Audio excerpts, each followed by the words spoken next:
G'day all, welcome back to the channel. We're back on the internet together again. First story today, Australia's illicit tobacco market. I love talking about it. Let's jump straight in. Apparently, it's the worst in the world. Something else people are monetizing is our extremely high tobacco excise and lax law enforcement.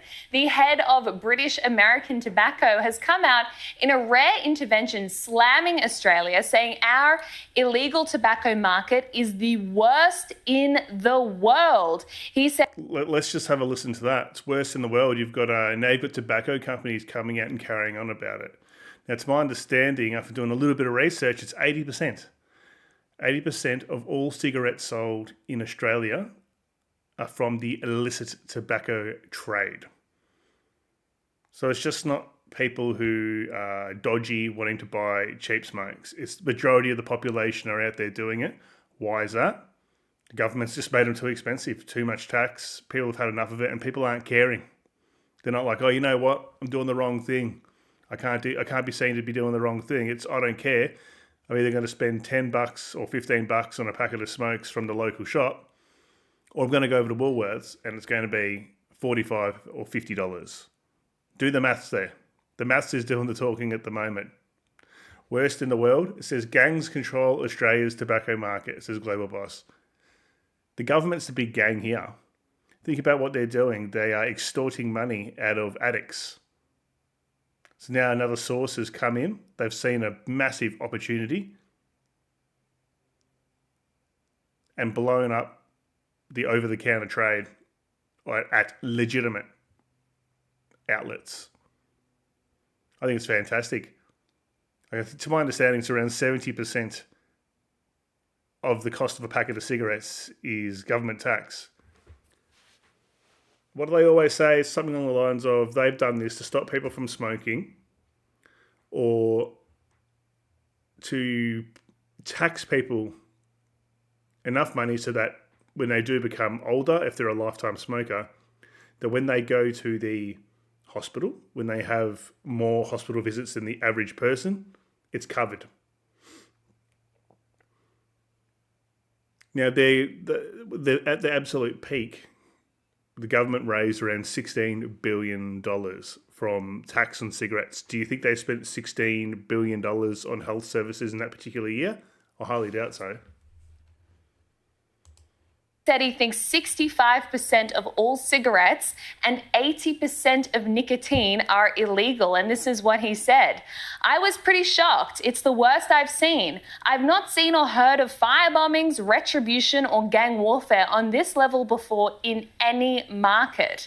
The UK, for example, has a long-standing illicit problem, maybe a third of the market, but it's not creating the level of social upheaval we're seeing in Australia. I mean, social upheaval. That's a very strong word coming from British American Tobacco Boss. This is the most social upheaval. It's probably social harmony. People can go and have their durries for $10 or $15. They're happy. The only people that are throwing firebombs and things around are the criminals fighting over the turf. I don't know, guys. Have you felt that there's been social upheaval? You would say that paying $50 to $60 for a packet of cigarettes would be social upheaval. I'm not supporting smoking in any way. I know it's highly addictive. It has health issues for most people. I mean, some people can smoke 1,000 cigarettes a day and not get sick from it. But most people are going to have some sort of health complication if they smoke for a long period of time. I'm not saying that. What I'm saying is a lot of people either like smoking, they really enjoy smoking, and they want to have a guilty pleasure in their life, and that's their choice, or they're addicted. And so what I don't like about this tax that the government's put on cigarettes is they've targeted cigarettes to have this incremental tax that happens every 6 months. There's like 5%. So it's exponential taxing. I used to smoke. Now, I can remember when I was buying my first packets of cigarettes years ago now, they're about $12. And even anything, oh, that's a bit pricey. Go have a look at the supermarket now. Unless you buy the cheapest ones, you're probably going to see $45 for a pack of 20s. I think they've even have they banned packs of 20? Someone told me they banned packs of 25. I don't know, I'm not a smoker, I'm out of the loop. But when people are addicted to something, they're going to get it no matter what. And if there's going to be a cheaper source, they're going to pay for it. They don't seem to have an issue with people smoking when a bunch of people are going and buying packets for $50 and $60 and not eating or not feeding their kids because they're so hooked on it that they need their fix, and I'd rather buy the smokes than buy food. That's all right, but it's illegal, it's illicit. When they go somewhere else, do it cheaper. That's a pretty extraordinary intervention. It's not anything we don't already know, but it is true. We are seeing almost weekly firebombings. One crime boss, the exiled Iraqi criminal Kazem Hamad, has reportedly made around $1.2 billion in just 2 years from the illicit tobacco trade. Just extraordinary levels of illegality going on, seemingly without any punishment. And still no one's doing anything about it. No. And this is what I don't get is, for years I've been talking about the excise argument, that I think the excise is too high. I mean, I think that's just unfair to begin with. But clearly it has contributed to this market. But a lot of people say... It hasn't contributed, mate. It is created it. Have a think about that. One guy has made $1.2 billion through his criminal network by selling smokes. What's that telling you? Extreme demand. Extreme demand. This is happening on such a wide scale. I don't think the police will even have the power to really stop it. One shop gets shut down or one shop gets raided and they take the smokes, that's fine. The next day or even 2 hours later, another one pops up somewhere else or two more pop up. I've seen it. There's local ones around the area that I live in. They have the Manchesters and the other brands. They have those in the cabinets behind the counter. You can see them. They're not hiding it. It isn't this thing and you walk in with a brown paper bag and you say, oh, can you fill this bag up with some cigarettes? You walk past, I have a look. They're right there and there. The Mannies on show. I just don't think people give a stuff. Too many people are doing it. Not enough cops to shut it down. Not enough resources to monitor and manage it. That's how out of hand it's gotten. Because, the smoking rate in Australia is between 8 and 10%. Mm-hmm. So a lot of people say, well, to hell with them. I don't care whether you charge me $100 for a pack. It's not my bloody problem. I don't smoke. Except it's becoming our problem because of the crime factor. And surely at this point, even if you don't care about the excise, you start to go... If you've got shops regularly being firebombed, it is causing major crime issues. Yeah. There are at least 5 people who've been killed in relation to the tobacco wars in this country so far. If you live in an apartment building that has a tobacconist down below, insurers are reticent to insure you or charge you higher premiums because of the risk of the building going up. If you're another small business who is in the same block as a tobacconist now, they're being charged as much as 50% extra on their insurance premium because of the risk of a tobacconist being firebombed. This is at the point now where, like any other discussion we would have had about, big drug problems on the street or whatever, this is a major crime problem, not just about the cigarettes, it's about what... Yeah, you can call it a crime problem. We can call it an emerging market, right? That it's basically been created itself through government greed. What has the government gone and done recently? So they've got all these stories. I'll probably cover this once every few weeks because I think it's a great topic to talk about. When you just see how outraged tobacco companies are, even Coles and Woolworths, they were having a rant about it in their, I think it was annual meeting.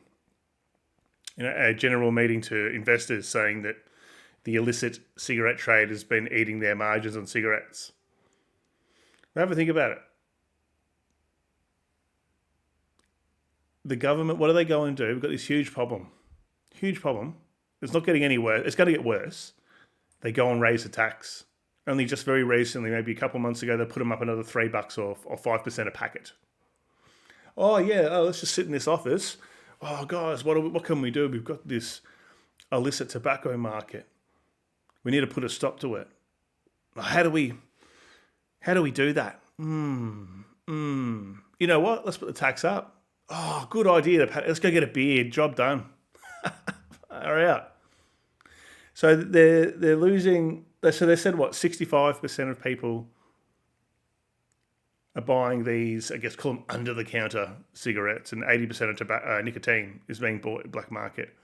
If they dropped the tax, if they literally cut it in half, they'll probably claw back a lot of customers that'll buy legitimate smokes, still a little bit more expensive than the illegal ones. They'll claw them back and probably have more revenue. But no, they're stubborn. It's like if you see a car on Facebook Marketplace and it's probably worth $1,000, and the guy's trying to charge 50 grand for it, thinking that he's going to get the 50 grand, and no one ever buys it. That's what's happening here. Oh, let's just keep putting the price up on smoke. So these illegal cigarette problems, they'll go away. What's going on everywhere else. And apart from that, it's just a blight on all of our high streets. So the fact that both federal and state governments have really done very little about this and are still doing very little about it, to be perfectly honest, is staggering. Well, the head of British American Tobacco said that the problem is pretty simple. It's an economic problem. If you can buy a packet of cigarettes for $15 instead of $40, well, most people are going to go for the $15 pack, and that's why 80% of the nicotine trade in Australia now is illicit. And what started with good intentions, as you said, the intent was to dissuade people from smoking and the cost that has on the health system. But now the unintended consequences are far worse, and surely the government have to make a decision. And it's done stuff like the vapes. They can't keep going this way. No. Yeah. And like the vapes, like they banned them, and you can go and get a prescription vape, but there's like 1,000 people in the country who do that. The rest of it is the illegal market. Talk to any teenager about where they can get vapes, and they will tell you immediately where they can find them. Absolutely. I won't tell you how I know that. But there you go, Australia, big brother, the nanny state, the nanny country. Just ban shit.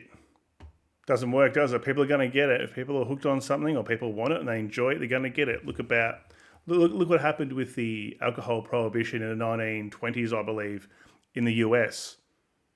They had a bloody underground nightclubs going on, underneath the barbershop. So people are going to do what they're going to do. The government need to stop fiddling around with it. And it's seen now it's been a complete failure, this excise tax. They're losing a lot of this tax money now. They should just chop the whole thing, have a few bucks tax on smokes. I reckon that they would be able to get back to probably where they were, because people would go and buy the legitimate cigarettes. All right, that's enough there.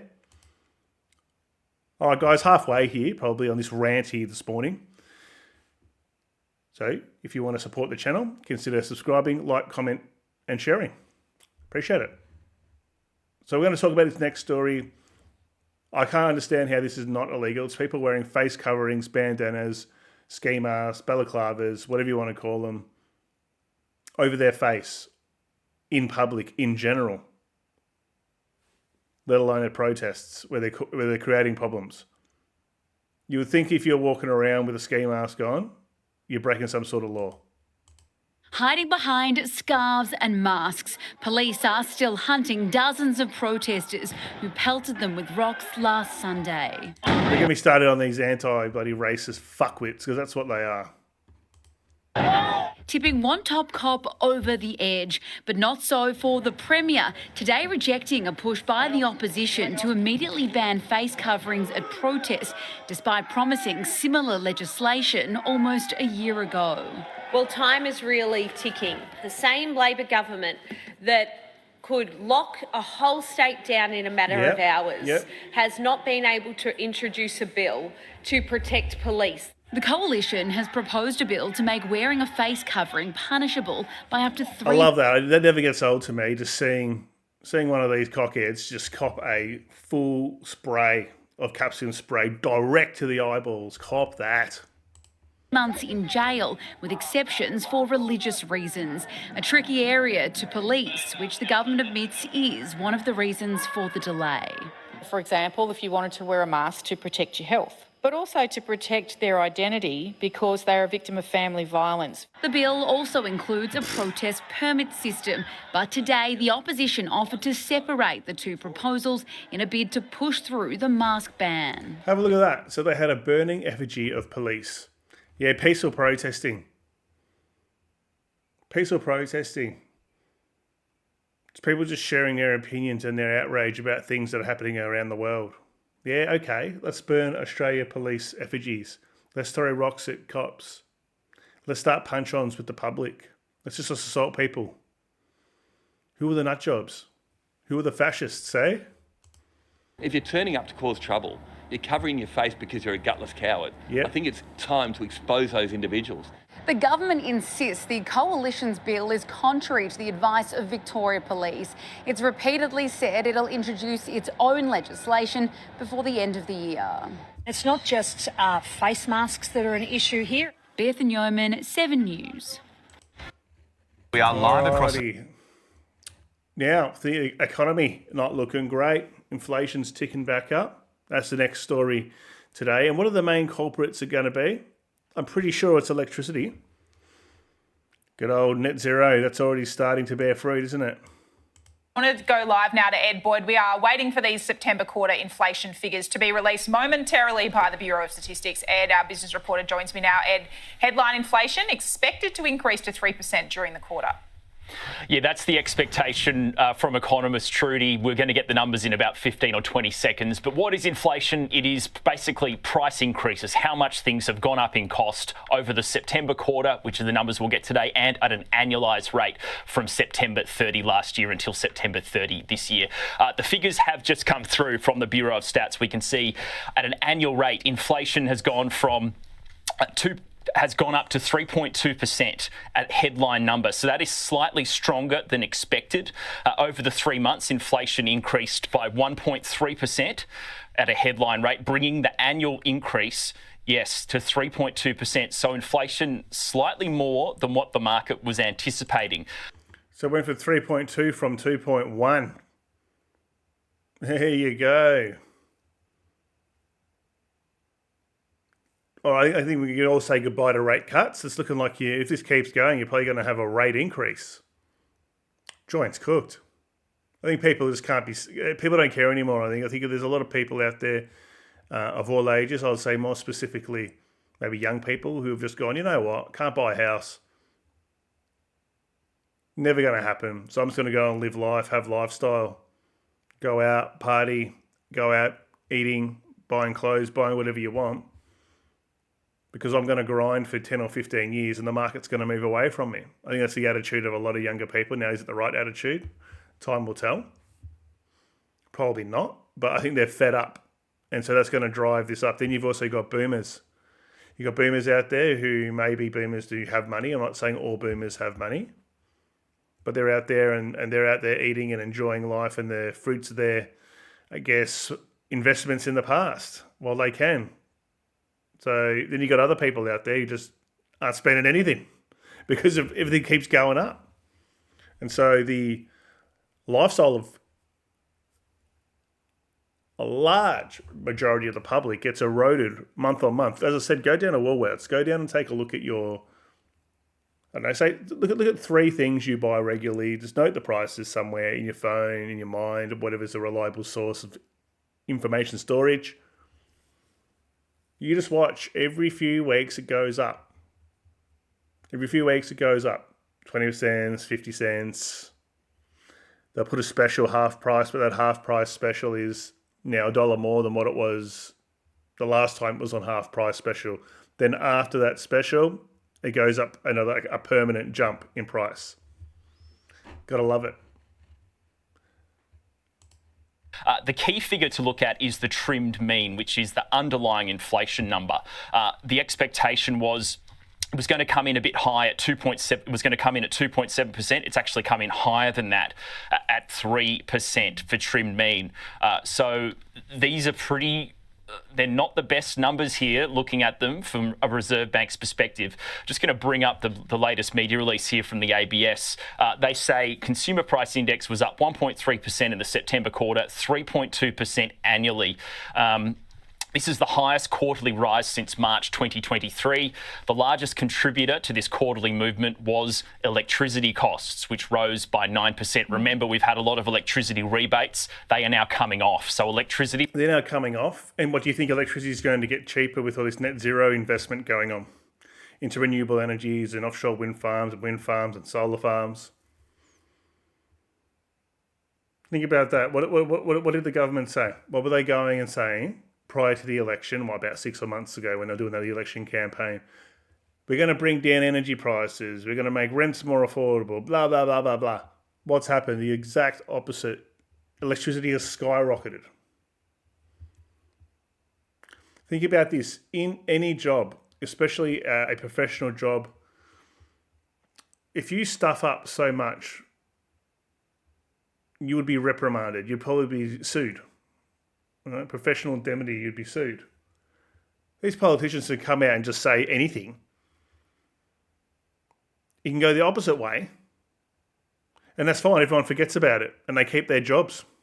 Think about that. Think about if a lawyer gave bad advice, gave bad guidance on something. They're getting sued. Or an accountant made mistakes. They're getting sued. They didn't pick something up in an audit when they signed off on accounts. Big problem. No, but you know, Albo can come out and say everything's got to be cheaper. We're here for you, blah, blah, blah. Property, electricity, groceries. What happened? Complete opposite. And there's no talk about that anymore. Cost of living, he hasn't even spoken about the cost of living since he won. Prices surged 9%. You can see quarterly inflation going back to 2018. The peak was in December 2022, where it was 7.8%. It's bounced around a bit, but I think this is a little bit concerning for the Reserve Bank and for economists, seeing inflation now go up to 3.2% headline and 3% at a trim mean level. Just reading a bit more of the media release here. Annual inflation was 3.2%. This is the highest annual inflation rate since the June 2024 quarter, when annual inflation was 3.8%. Trim mean annual inflation, the figure the Reserve Bank watches, was 3% to the September quarter, up from 2.7% to the June quarter. This is the first time trimmed mean annual inflation has increased since December 2022. So not the best figures to be looking at, if I'm honest with you, Trudy. Quarterly CPI inflation, the main contributors were housing costs up 2.5%, recreation and culture up 1.9%, and transport up 1.2%. Now, a bit more on electricity. So the rise in electricity costs, up 9%, was the big contributor. That's a joke. So what are we talking? So two major buckets here. Electricity and housing costs. There you go. The two very things in which the government was saying they're going to put a lid on it. We're looking out for you, people. We're looking out for you. To housing inflation. It's part of the housing category. Now, they say there were two main contributors to the quarterly rise in electricity costs. Number one, annual electricity price reviews came into effect from July 2025 and increased electricity prices across all capital cities. And number two, the timing of when some households received their rebates has also had a big impact. There were Commonwealth rebates were extended until from July to December 2025. However, households in New South Wales and ACT... Some of these price reviews are just about criminal.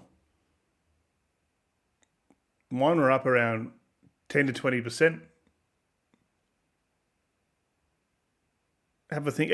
That's one thing you probably should keep an eye on, is how much you're being charged per kilowatt. They make the bills very difficult to understand. People don't understand what it is. It's just a whole bunch of numbers on a page. Bit of a joke, really. I've heard of some people's bills went up 30%. did not receive payments of the extension in July. So basically what we're going to see here is potentially inflation numbers bouncing around a bit as these electricity rebates go into the economy and back out of the economy. But just recapping, trim mean inflation has accelerated to 3%, which is a concern, and headline inflation has accelerated as well, up to 3.2%, Trudy. You know what we need to do, though? You know what we need to do to get electricity prices down? You know what? Let's go and invest $150 billion in renewable clean energy that costs more to even operate. Awesome. It should just be nuclear, like just about every other First Nation in the world. I'm not going to go on a tangent about net zero. You've already had a mini one. I'll do a separate video about it another time. And Ed, we knew that the Reserve Bank was waiting for these September quarter figures. They're just much more reliable than that monthly read that we've been having. I saw the governor earlier in the week talking about that core inflation number. She said if it was a 0.9% increase, that would be a material miss. In terms of these figures, and as you've said, that number's gone up beyond that. So how do you think the Reserve Bank's going to react to this number? Oh, yeah, they're going to give us a rate cut. Pretty sure they're not. It's going to be a hold, and if we have more growth, they're probably going to pump up the rates. There we go. Australia, the new basket case. I think the Reserve Bank's going to be a little bit worried about where inflation's at in the economy. Here's the rate cut odds. So before the numbers came out, the chance of a rate cut was at the bottom of the screen there was 41%. This is for next week, for Tuesday, for Melbourne Cup Day's rate call. After the inflation numbers have come out, you can see the chance of a cut has fallen to just 12%. So clearly the stock market thinks the Reserve Bank is now going to hold interest rates next week at 3.6%. You can see here, the market was basically flat before the inflation figures came out today. It's now dropped pretty substantially. It's now down 0.6% in just a matter of minutes. We should be able to see the Aussie dollar jump off the back of these figures. It's gone above, it was just a second ago, was above 66 US cents. There you go. So the Aussie dollar always reacts in inverse. And the next figure should be the one-year bond yield as well. And that has risen as well. It's going towards the 4% level. So from the RBA's perspective, they're clearly going to see these numbers and think we need to keep interest rates on hold where they are at 3.6% and hope that inflation starts to creep back down again, back into their target band. But remember, they need to keep inflation between 2% and 3%. That's their mandate, and they're aiming for the midpoint of that band. So really, they want true mean inflation at about 2.5%. And right now at 3%, it's a bit high. It's a bit high. It'd be interesting to see what the Christmas trade is like this year. Will it be a stinker? Will it be a boom for retailers? And what impact is that going to have on inflation? Very, very interesting times we're living in. I think a lot of people, even myself, I was thinking, yeah, okay, we're through the worst of it. Things, inflation, the inflation rate is starting to cool down.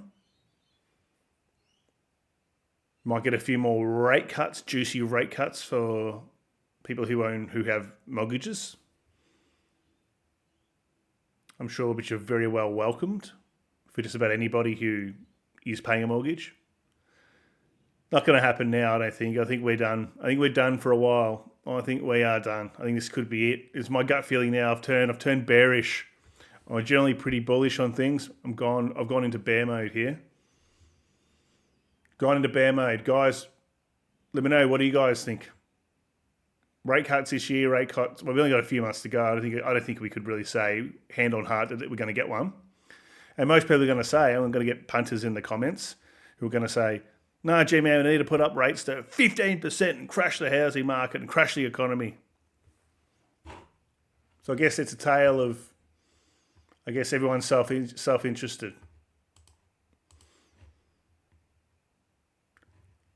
We've got one more story here. I'm going to play it quickly. I'm not going to play the whole thing. I just thought I was very interested that there's a crime syndicate that are out there that have been targeting supermarkets and stealing goods, stealing food and clothing to then resell. Hello, I'm Ali Langdon. Welcome to A Current Affair. We call it petty crime as it's often overlooked. Thieves stealing from shops and getting away with it. But the rise in violent attacks on retail workers has police putting it high on their hit list. We were invited along as a syndicate targeting our supermarkets was hunted down. Boots pound the pavement as police close in on their Why don't they have this? I like how they got a cameraman there. Not giving it away, not getting in the way at all, eh? Why aren't they doing this with all the criminals out there with machetes? Target. Police, transport, open the door! Pouncing on an alleged syndicate of supermarket thieves. Organised retail theft from Coles, Woolworths, Audi, major retailers, targeting high-value goods like coffee, olive oil, and things like that. We're going to execute 4 search warrants today. A current affair invited along as Strike Force Krebs busted the alleged bandits.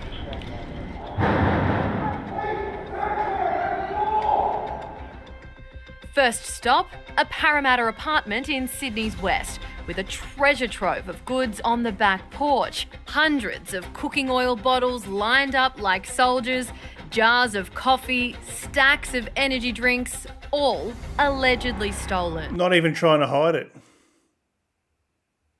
I think that's incredible. So also found inside the unit a suitcase full of allegedly stolen designer clothes. We've got Tommy Hilfiger, Calvin Klein, Guess. I think Tommy Hilfiger and Calvin Klein, I think those have had their day. I think they sell a Tommy Hilfiger in Big W now. It used to be a really big brand when I was growing up, and if you had Tommy jumper on, oh, look at you, you're so cool. Now it's in Target. Same as Calvin Klein. I mean, who's wearing that stuff? And if you are, no offence, but I don't really see a lot of people wearing that stuff anymore.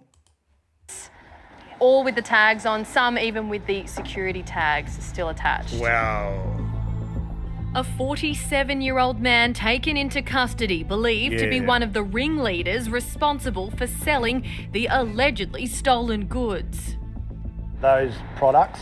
Yeah, they're not. That's allegedly stolen, apparently. Allegedly, it could be illegitimate. Anyway, I've had enough. I just wanted to quickly touch on this, that there are people out there running these syndicates who are going in and pinching stuff from supermarkets and then reselling them.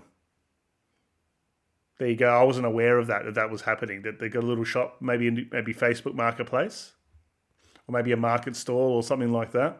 Pretty brazen, really. Brazen, whatever you want to call it. All right.